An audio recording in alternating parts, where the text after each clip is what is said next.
میرے ساتھ اس وقت موجود ہیں ڈاکٹر حافظ عمیر صاحب۔ ڈاکٹر صاحب نے بہت چھوٹی عمر کے اندر، میں ناظرین کی نظر کرنا چاہوں، انہوں نے کتاب لکھی ہے نفس مصطفیٰ یعنی علی المرتضیٰ۔ میں ڈاکٹر صاحب چاہوں گا کہ آپ نے چونکہ کتاب لکھی ہے، مختصراً کتاب کا تعارف، حضرت علی کے کون کون سے آپ نے فضائل اس کتاب میں جمع کیے ہیں اور اس کتاب کی پوری ترتیب کیا ہے، وہ ذرا ناظرین کی نظر کریں تاکہ مختصر ایک تعارف جو ہے وہ ناظرین کو آ جائے۔ بہت شکریہ ڈاکٹر صاحب۔ اللہم صلی علی محمد وعلی آل محمد وبارک وسلم وصلی علیہ۔ کیونکہ آج کا دن مولا علی علیہ الصلوۃ والسلام کی شہادت کا دن ہے اور امت کے لیے، جیسے علامہ صاحب نے عرض کیا، بہت زیادہ غمگین ترین دن ہے، اور مولا علی علیہ الصلوۃ والسلام کے فضائل کا جہاں تک تعلق ہے تو ڈاکٹر صاحب، مولا علی علیہ الصلوۃ والسلام کے فضائل کو سمجھنا کسی عام انسان کے بس کی بات نہیں ہے۔ آپ کو حضور نبی کریم صلی اللہ علیہ وآلہ وسلم سے بے پناہ قربتیں اور نسبتیں حاصل ہیں جو کسی دوسری صحابی یا کسی اور انسان کو میسر نہیں ہوئی۔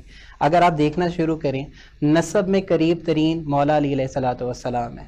آپ حضور علیہ السلام کے چچا زاد بھائی بھی ہیں، تربیت مصطفیٰ میں آنے کی وجہ سے حضور علیہ السلام کے بیٹے بھی ہیں، مواخات کی روح سے حضور علیہ السلام کے بھائی بھی ہیں، آپ حضور علیہ الصلوۃ والسلام کے داماد بھی ہیں، اور سب سے زیادہ طویل ترین صحبت جس شخص کو میسر ہے وہ بھی علی المرتضیٰ ہے۔ جیسے علامہ صاحب نے کہا کہ حضور کی گود میں تو باہر آئے، آپ حضور علیہ الصلوۃ والسلام کے وصی بھی ہیں، آپ حضور علیہ الصلوۃ والسلام کے علم کے وارث بھی ہیں، آپ حضور علیہ الصلوۃ والسلام کی ذریت کے امین بھی ہیں، آپ انت منی و انا منکا علی کا نفسی کا مصداق بھی ہیں، آپ نسبت ہارون علیہ الصلوۃ والسلام کو پانے والے بھی ہیں، اور بلا شبہ آپ مولا کائنات بھی ہیں۔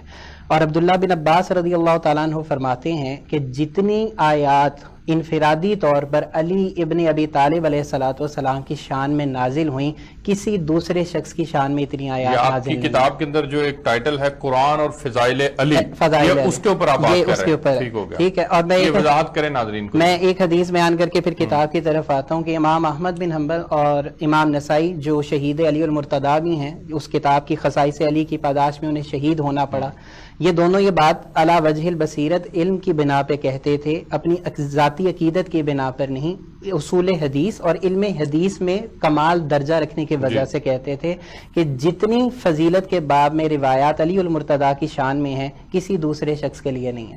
تو جہاں تک رہی کتاب کی بات، تو یہ جو میں نے موضوع اس کا ماخوذ کیا ہے وہ قرآن ہی کی ایک آیت ہے، فَقُلْ تَعَالُوا نَدْعُ أَبْنَاءَنَا وَأَبْنَاءَكُمْ وَنِسَاءَنَا وَنِسَاءَكُمْ وَأَنفُسَنَا وَأَنفُسَكُمْ۔ ڈاکٹر صاحب اسی میں مختصر بتاتا چلوں کہ یہاں پہ ترتیب چل رہی تھی، ہم اپنی عورتوں کو بلاتے ہیں تم اپنی عورتوں کو بلاؤ، ہم اپنے بیٹوں کو بلاتے ہیں تم اپنے بیٹوں کو بلاؤ، میں کیونکہ صرف علی کی بات کرنی ہے تو اگلا لفظ آتا تھا رجالنا و رجالکم، ہم اپنے مردوں کو بلاتے ہیں تم اپنے مردوں کو بلاؤ۔ لفظ استعمال اللہ نے کیا انفسنا، ہم بلاتے ہیں اپنی جان کو، وَأَنفُسَكُمْ، اور تم بلا لو اپنی جان کو۔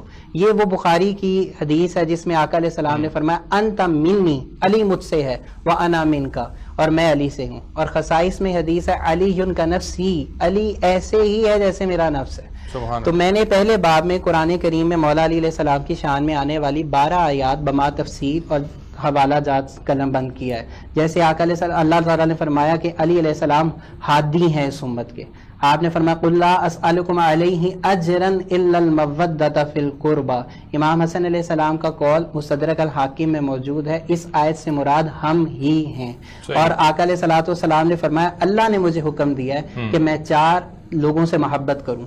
صحابہ نے پوچھا یا رسول اللہ صلی اللہ علیہ وآلہ وسلم وہ کون لوگ ہیں؟ آقا علیہ السلام نے 3 مرتبہ رخصہ فرمایا علی ان میں سے ہے، علی ان میں سے ہے، علی ان میں سے ہے۔ دوسرے باب میں نے احادیث کو بند کیا ہے۔